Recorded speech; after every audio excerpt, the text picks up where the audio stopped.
নমস্কাৰ বন্ধু বান্ধৱীসকল, সকলো ভালে আছে নিশ্চয়, সকলো ঘৰতে আছে। লকডাউনৰ সময়, অতি জটিল সময়, সকলো ভালে থাকক, ঘৰতে থাকক, আমি ঘৰতে আছোঁ। এই মুহূৰ্তত আচলতে এটা ভিডিঅ' আপডেট দিম বুলি ৰেকৰ্ড কৰিব লৈছোঁ। সকলো বন্ধু বান্ধৱী আপডেট দি আছে। মোৰ দুজনমান ভাইটিয়ে অনুৰোধ কৰিলে যে কোনোবা এখন নাটকৰ দুটামান সংলাপ মই ৰেকৰ্ডিং কৰি দিব লাগে। মোৰ ভাল লগা এখন নাটক পাপৰি কবি গণেশ গগৈদেৱৰ শকুনি প্ৰতিশোধ, মোৰ জীৱনত ৰেখাপাত কৰা এখন নাটক। সেই নাটকখনৰ এটা দৃশ্যৰ কেইটামান সংলাপ আপোনালোকলৈ আগবঢ়াইছোঁ। নাটকখনৰ সেই সময়খিনি আছিল কুৰুক্ষেত্ৰ মহাসমৰ চলি আছে।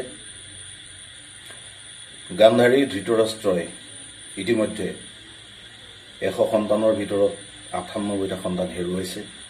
বাকী আছে দুৰ্যোধন আৰু দুঃশাসন।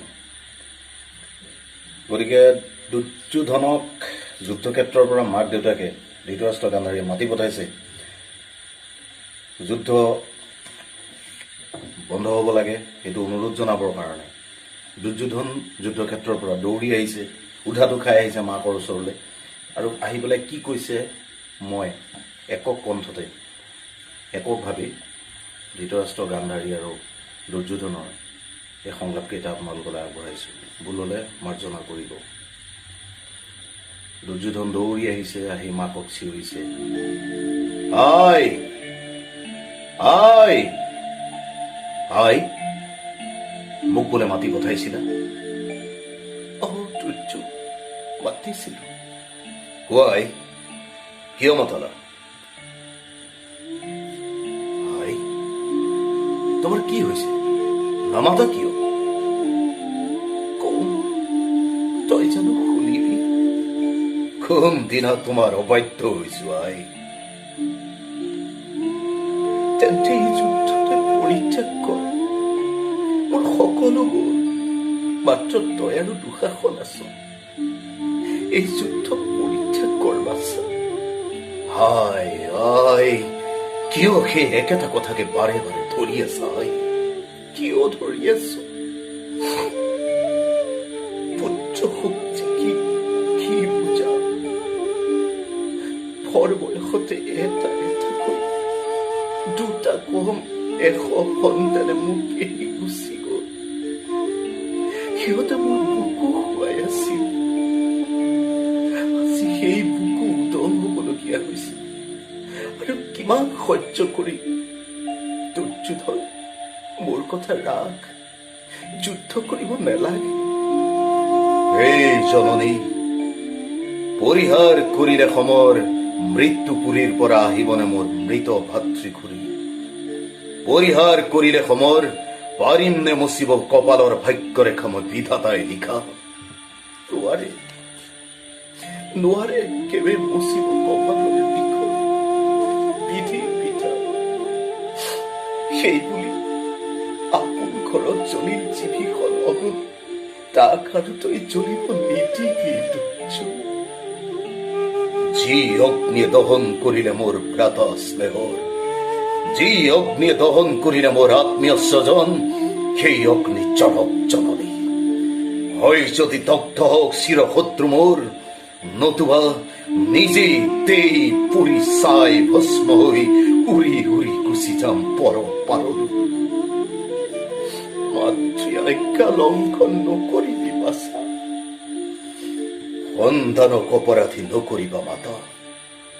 জানো মই বেদ পালি তোমাৰ আদেশ, কিন্তু কি কৰিব মাতৃ, কি কৰিব? মেলি দিলো তৰি মোৰ মহাজলধিত, নাহে ঘূৰি নোৱাৰো ঘূৰাব, যদ্যপি নাপায় মাতা তাৰ পূৰ্ণ লক্ষ্য দি। 5খন গাঁও মাত্ৰ বিচাৰিছে পাণ্ডৱে, তাকে দি নকৰ কিয় সন্ধি দিয়াও? দয়াশীল যুধিষ্ঠিৰ ভীমাৰ্জুন নহে উপোজন, সাদৰে সন্মতি দিব সন্ধি প্ৰস্তাৱ। সন্ধি কৌৰৱৰ সন্ধি মাতা পাণ্ডৱৰ লগত তোৰ কি ক্ষতি? ক্ষতি ক্ষতি একো নাই মাতা, একো নাই। কিন্তু এই সন্ধিৰ কাৰণে যুদ্ধৰ আয়োজন নাছিল জননী। এই সন্ধিৰ কাৰণে লক্ষ লক্ষ মহাবীৰে প্ৰাণৰ মমতা এৰি প্ৰিয়জন নাই কৰা প্ৰাণ দান উন্মাদৰ দৰে। মাতা জন্ম মোৰ ক্ষত্ৰিয় কুলত, বীৰময় চন্দ্ৰবংশীয় ৰাজেশ্বৰ, প্ৰাণৰ ভয়ত কাপুৰুষ হৈ পাণ্ডৱৰ চৰণত প্ৰণিপাত জনাই সন্ধি ভিক্ষা নকৰো। মাতা সন্মুখত তুমি মোৰ আৰাধ্য গোসানী, কাষৰ শয্যাত হ'ল জন্মদাতা পিতা মোৰ উপাস্য দেৱতা। দুয়োৰে সন্মুখত পুনু কৰো নিবেদন, যুদ্ধ তেজী পাণ্ডৱক সুচক্য মেদিনী প্ৰাণান্তেও নিদিও। হয় যদি সোণৰ হস্তিনামৰ হোক চাৰখাৰ, দিব লাগে যদি দিম ৰংগা ৰক্তকাৰ। পুত্ৰ আশীৰ্বাদ কৰিছো পুত্ৰ, হওক যেন যুদ্ধ জয়। পিতৃপদে মতি যেন চিৰদিন ৰয়। আৰু যদি হয় পৰাজয়,